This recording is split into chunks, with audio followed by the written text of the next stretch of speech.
Hey everyone, Mike Rylander here with Lifetime Fitness. We are on the shores of beautiful Lake Nokomis in Minneapolis, Minnesota for the 9th annual Lifetime Fitness Triathlon. The Minneapolis Lifetime Fitness Triathlon is the second of 6 triathlons across the United States that comprise the Lifetime Fitness Triathlon Series Race to the Toyota Cup. Oh, and did I mention it's one of the world's biggest and best triathlon events? This year, more than 3,500 amateur athletes from 39 countries joined 20 professional triathletes in the competition. Now the race is just about to begin, and as we all know, there's 3 elements in a triathlon: a swimming portion, a biking portion, and a running portion. But what you might not know is the element in between each of these portions, known as transition, is just as important as each individual element. In fact, it's where races can be won or lost.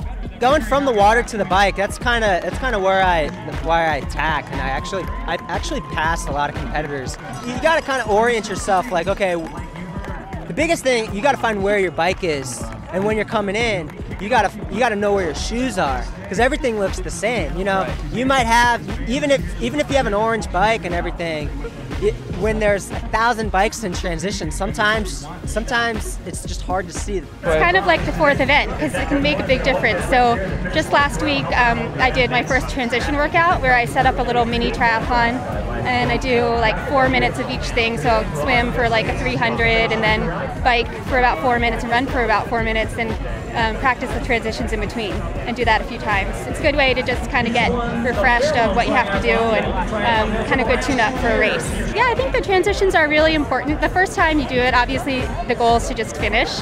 Right. But if you really want to try to cut some time off, also it's a fun thing to do to mix into the training, because sometimes we're just concentrating on swimming, miles and miles running, and out on their bike for hours. And if you can just throw in a little fun workout to do transitions, it kind of breaks it up and just makes it a little more enjoyable.